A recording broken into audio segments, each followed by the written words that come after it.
Olá, bem-vindo a mais essa aula de matemática e o tema da aula de hoje é função. O que você vai ver é a definição de função, como classificar em um gráfico algo que pode ser considerado função pelas leis da função e algo que é simplesmente um gráfico. Você também vai ver em função o que é uma função injetora, o que é uma função sobrejetora e o que é uma função bijetora. Também vai ver o que é uma função crescente, decrescente, par, ímpar, e aí nós vamos entrar nos tipos de função específicas, função do primeiro grau, função afim, função quadrática, função exponencial, função logarítmica, e aí a ideia é que você consiga com isso também ter a função modular, com isso formar todo um corpo de entendimento de características da matemática e como a função pode ser aplicada a ela. Nós podemos dizer, pessoal, que função pode ser o tema mais importante de matemática já desenvolvido ou mais cobrado. Porque função, o que a função faz é descrever o mundo. Tudo, todo tipo de comportamento, todo tipo de análise, todo tipo de crescimento, decrescimento, tudo pode ser descrito como uma função. Porque o que é função? Função é simplesmente, então é uma lei, uma ordem. O que nós estamos dizendo é, existe uma forma de olhar para o comportamento de algo e ordenar. Mesmo que eu não consiga ordenar completamente pela mesma lei, eu consigo quebrar em pedaços menores e ordenar esses pedaços menores. Então a função vai ser essa lei, vai ser uma relação. E é claro que nós vamos fazer uso do plano cartesiano para poder estudar função. Se você ainda precisa dar uma olhada, vai lá na nossa playlist de matemática básica, procura lá plano cartesiano, como que encontra um ponto, as características do plano cartesiano, dá uma olhadinha entre distância entre dois pontos, e aí vem para cá estudar função. Porque o que nós vamos fazer é relações em um plano cartesiano, em um gráfico, e vamos tentar ordenar, ver relações entre grandezas. É isso que a função vai mostrar para nós. E aí, nós vamos agora começar a aplicar todas aquelas letras, aquelas notações que nós vimos lá em conjuntos numéricos. Então agora a gente começa a falar, a escrever com maior formalismo matemático. A forma de escrever é o seguinte, sobre função, é para qualquer x que pertence a um certo conjunto A, existirá um único y pertencente ao conjunto B. E aí agora nós vamos mostrar graficamente o que significa isso. Então agora os termos, para qualquer x que pertence ao conjunto A, e aí esse conjunto A será o conjunto do domínio, existirá um único y que pertencerá ao conjunto B, ou seja, o conjunto imagem da minha função. Aqui, como definição, o A será o nosso domínio da função, ou, como popularmente conhecido pelos íntimos, o nosso df, domínio da função. O B, ele representa o nosso contradomínio.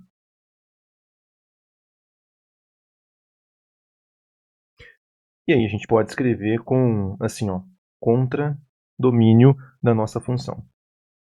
E o que nós vamos olhar como imagem da nossa função são os correspondentes de A em B. Também é um termo importante aqui, correspondentes de A em B. O que você precisa entender, e isso aqui será a imagem da minha função. Imagem, então, assim, imagem. É como se, uma boa forma de pensar em função, é como se existisse uma linha de produção. Como se tem uma esteira aqui, nessa esteira, eu vou fazer com o nosso laser, para não ficar registrado aqui o exemplo. Você tem uma esteira, e aqui, neste pedaço, aqui, vai entrar matéria-prima, e essa matéria-prima vai ser transformada aqui nesse espaço, nessa máquina. E ela vai sair daqui, por exemplo, um cubo, um quadradinho muito bem definido que é o nosso produto. A função é como uma linha de produção que vai transformar algo em outra coisa. Ou seja, ela vai fazer relações de ordem. Quem que representa aqui? Aqui é quem vai entrar na função. Quem entra na função, ou seja, o nosso produto base, a nossa matéria-prima, será o domínio dessa função. A função de verdade é essa máquina que transforma o domínio. Então aqui é a nossa função. É a nossa transformação. E o que ela faz é transformar a matéria-prima do domínio em elementos da imagem. E a hora que eu colocar no gráfico, você vai entender por que tem esse nome domínio e por que tem esse nome imagem. Se você entende o nome, o entendimento da função já é meio caminho andado para você para o que ela serve, o que ela é. Esse aqui é um exemplo. É isso que é estudar função, pessoal. É pegar algo, colocar numa certa ordem, lei, estrutura que transforma em outra. E aí todo elemento que entra ali é transformado naquela propriedade, daquele jeito. Assim como uma linha de produção em que uma máquina transforma algo que entra nela por uma esteira em outra coisa. Sempre no mesmo formatinho, do mesmo jeito. É isso que é uma função. E aí, o que a gente precisa agora é ter o entendimento técnico. O entendimento técnico é dos termos, dos eixos, das relações. E para isso nós vamos nos fazer de vocabulários. Então eu vou colocar aqui, vou ir desenhando e nós vamos entender. Esse tipo de vocabulário, para você que está se deparando com função a primeira vez, é algo que você aprende por osmose, digamos. Você que já está vendo, muitas dessas coisas você já ouviu muitas vezes e talvez você já até sabe o que significa, porque são termos que vão aparecer o tempo todo no seu estudo, no ensino médio e também no ensino superior. Função, como eu disse, descreve o mundo. Se você vai para psicologia, você vai aplicar função para fazer algum estudo. Direito, vai usar. Economia, vai usar. Você vai usar em todas as áreas. Medicina, etc. E nas de exatas não preciso nem falar. Função é talvez o tema mais importante da matemática. E foi uma quebra de paradigma quando Newton e Leibniz desenvolvem juntos o cálculo diferencial integral, que é uma forma de estudar função um pouco mais aprofundada para tipos de função não tão bem definidas como o primeiro e segundo grau que a gente vai ver aqui inicialmente. Então aqui vamos fazer um gráfico, porque eu acabei de fazer uma afirmação aqui, ó. Isso aqui é a representação em conjunto de uma função. Mas como que eu vejo isso graficamente, a afirmação disso, e como que eu vejo isso não sendo verdade também? Ou seja, o que graficamente é uma função, é uma verdade, e o que graficamente não é uma função. Então vamos desenhar aqui, ó, dois gráficos. Desenharei dois gráficos. Então aqui primeiro eixo Y e aqui eixo X. X e Y. E aqui a origem. Eu vou copiar esse gráfico.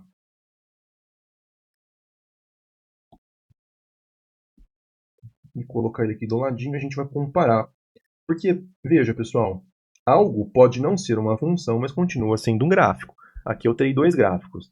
A diferença é que, olha só como que vai se comportar. Porque aqui, o que eu tenho no gráfico? Eu estou representando duas grandezas. Eu estou representando a grandeza x e a grandeza y. Existe uma relação entre elas. Pode essas grandezas ser espaço ou tempo, espaço. Essa grandeza pode ser tempo, velocidade. Essa grandeza pode ser número de funcionários, produção. São duas grandezas quaisquer da minha análise. E aí eu vou ter uma relação entre elas. Aqui, isso aqui pode ser, ó, hora de estudo, desempenho na prova. Qual que é a relação de hora de estudo e desempenho? E aí eu vou colocar aqui com pontos. Bom, quando eu estudo tantas horas, qual foi o meu desempenho? Ah, eu aumentei as horas de estudo e o meu desempenho. Ah, aumentou. Eu vou ligar agora os pontos. Isso será uma função. Isso é um gráfico, mas nem todo gráfico é uma função. Mas toda função é feita em um gráfico. E aí eu vou colocar dois formatos aqui de relações para nós analisarmos. No primeiro, ó, perceba esta função aqui, ó, esse jeitinho que ela se comporta. Aqui. E essa outra eu vou relacionar aqui. Ó. Agora eu vou te ajudar a interpretar esta frase. Para isso, eu vou identificar alguns pontos aqui. Então, de novo, qualquer dúvida, volta lá em plano cartesiano em matemática básica. Eu vou pegar esse primeiro ponto. Este primeiro ponto terá um correspondente em x, que eu vou chamar de x1, e um correspondente em y, que eu vou chamar de y1. E este outro terá um outro correspondente em x, que eu vou chamar de x2, e um outro correspondente em y, que eu vou chamar de y2. Agora, olha para o do lado. Aqui eu tenho um correspondente em x, que eu vou chamar de x1, e vários correspondentes em y. Esse aqui é meu y1, esse aqui é meu y2, aqui pode ser meu y3. Eu chamo a sua atenção para o seguinte, vamos reler aquela frase? Olha só. Isso aqui é para qualquer. Então, para qualquer x que pertence ao conjunto A. Letra maiúscula é conjunto, letra minúscula é elemento do conjunto. Qual que é o conjunto A? É o domínio da função. Quem será o nosso domínio da função? Domínio da função você pode entender como eixo x inteiro. Meu eixo x. Ou seja, o que eu estou falando é, vai existir qualquer x, que eu não estou definindo, pode ser o x1, x2, qualquer x, que vai pertencer a esse eixo x aqui, ó. Isso quer dizer, falando de uma forma mais simplista, pega algum x do eixo x, independente do valor dele. Pode ser positivo, pode ser negativo. Quando você pegar um x e for olhar a sua relação, a sua lei que você fez, e essa lei será o gráfico, será que a seta, no caso, é o que está em vermelho. Quando ela encostar lá nesta função que está em vermelho, ela tem que fazer o quê? Tem que existir um único y. Um único correspondente de y pertencente ao conjunto B. Quem é o conjunto B? O conjunto B é o contradomínio. E aí o contradomínio será o nosso eixo y. Então, o que, falando de uma forma simplista, nós vamos entender é o seguinte. Para qualquer x que eu pego aqui, eu tenho que ter apenas um correspondente em y. Para cada x que eu pego aqui, eu tenho que ter apenas um correspondente em y. Um x não pode ter vários correspondentes em y. Repara que este gráfico ele está negando essa afirmação. Ele não é verdade, porque para qualquer x pertencente a A, então peguei um x aqui, tem que existir um único y, que será o seu correspondente de par para a ordenada do ponto. Só que olha só, esse x, quando eu coloco ele na lei de transformação aqui, ele me dá vários y correspondendo a ele. Diferente daqui, esse x1, quando encosta na função, ele vai espelhar lá. Por isso que chama imagem, tá, pessoal? Por isso que chama imagem da função. Pensa como um espelho. Ele encosta na função, que está em vermelho, e ele espelha no eixo y. Ele espelha no eixo y um valor. Esse outro, peguei um outro x, ou seja, ele tem que espelhar um outro valor no eixo y. Um x não pode ter mais de um correspondente em y. O contrário pode. Um y pode ter mais de um correspondente em x. E essa é a famosa equação do segundo grau que nós temos, né? Você calcular x1 e x2 para um mesmo y. De novo, eu posso ter mais de um y. Então, neste caso aqui, se você reparar, esse y ele bate aqui e bate aqui. Mas ele tem um correspondente em x aqui, que seria o meu x1, e um correspondente aqui, que seria o meu x2. Aqui não tem problema nenhum. Só que um x não pode ter vários correspondentes em y. Um x produz um y, ok? Essa é a definição de função. Então, este daqui é o quê? Esse aqui é um gráfico. É um gráfico? Sim, é um gráfico. Este outro aqui é um gráfico e também é uma função. Porque existe uma lei, uma ordem de transformação das grandezas do eixo x para o eixo y, de modo que cada elemento do eixo x me dê um correspondente, uma imagem, um espelho no eixo y diferente. E aí, para qualquer um que eu pegar de diferente aqui, x3, ele me dá um y3 aqui diferente. Essa é a definição de função. E aí, nós vamos agora colocar um pouquinho mais também de rigorosidade aqui. Nós vamos falar que o domínio desta minha função vai ser tal que... Qual que é o domínio da minha função, pessoal? O que é domínio da função? Qual que é o intervalo que essa função está definida? Por enquanto, eu vou considerar o intervalo em que eu escrevi, Ou seja, ela vai estar definida neste pedacinho aqui. E para isso eu vou pintar até com outra cor, Porque se eu não definir, não tem como você saber, né? Porque eu fiz a reta grande. Então, eu estou pintando de roxo. E nesse intervalo de roxo é o intervalo que eu estou analisando a minha função. Não quer dizer que ela não exista fora desse intervalo, mas é um intervalo de análise. O intervalo de análise é o domínio. Domínio é o eixo x. E é interessante, volta comigo no seu raciocínio e você vai saber que, o eixo x, ele representa eixo das abscissas e o eixo y representa o eixo das ordenadas. Eu falei lá para vocês, na aula de matemática básica, uma forma de você lembrar e entender essa ideia. Abscissas é o eixo x. O que é ordenada? Ordenada é quem recebe uma ordem. Então, eu sempre vou pegar um ponto do eixo x das abscissas e quando ele bate no y, ele receberá uma ordem de transformação baseado numa função. O x vai ser a minha variável independente. É o x que manda na função. O y recebe a ordem da função. Lembra lá no exemplo que eu fiz aqui para vocês? Linha de produção. Aí aqui é a máquina que transforma, que seria a minha função. Aqui está entrando o eixo x. E aí sai o correspondente dele no eixo y. Quem está mandando no tipo de produto que eu vou ter, concorda que é a matéria-prima? Se eu colocar a matéria-prima de, por exemplo, ouro. O que eu vou fazer aqui não é transformar o elemento ouro, é simplesmente moldá-lo. Se eu coloco ouro na linha de produção, tem que sair o que na linha de produção? Algum formato de ouro. Se eu colocar uma massa aqui, tem que ser o quê aqui? Uma massa ou algo relacionado a isso. Entende? É a mesma coisa. Então, quem está ordenando, quem está mandando na minha função, e como será, será o produto, é o eixo x. E aí o eixo x será independente. É ele que manda, ele é a variável independente. O eixo y é a variável dependente. Ou seja, os valores de y, eles dependerão do valor de x. Primeiro eu pego o x e aí eu vejo, baseado na minha função, quem é o correspondente dele. Certo? É assim que você vai analisar, é assim que você vai entender. Então, x é a minha variável independente. Falando de uma forma simplista, é quem manda. E o y será a minha variável dependente. O que são os dois tracinhos, professor? O professor está com preguiça de escrever a mesma palavra. Dois tracinhos é igual a palavra de cima, ou seja, variável. Se acostumem porque eu escrevo bastante assim. Então, ó, variável dependente. Se o x manda, o y então, é mandado. É quem é mandado. E é por isso que ele chama ordenada. É o eixo das ordenadas. É o eixo de quem recebe a ordem. Então, o meu domínio da função, olha só, pessoal, o nome. Domínio. Quem manda, quem domina, é o meu eixo x. Nunca mais esquece isso. Eixo x é a variável independente, é ele que domina, é ele quem manda. E aí, qual é o intervalo que eu estou analisando? É o intervalo em roxo. Intervalo, você vai colocar aqui, ó, entre o colchete, isso aqui é uma anotação de conjunto. Você sabe que se eu colocar entre parênteses, eu estou falando de pontos. Se eu colocar entre colchetes, eu estou falando daqui até ali. Então, é um intervalo. Qual é o intervalo que eu estou definindo a análise? Ó, é esse intervalo aqui. Qual que é o correspondente em x? Ó, é daqui até aqui, ou seja, de x1 a x2.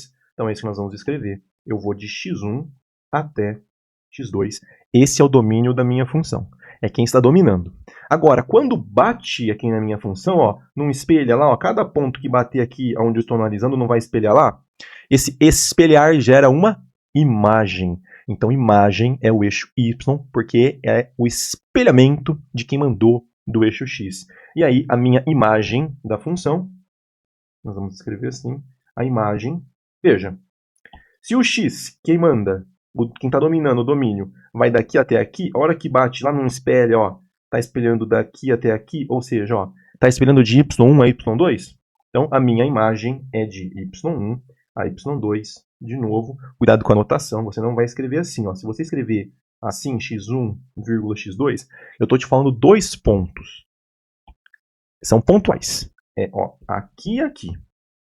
Agora, quando eu coloco o colchete, é daqui até aqui. Então, é de x1 a x2. Quando você quiser falar em intervalo, você tem que usar o colchete.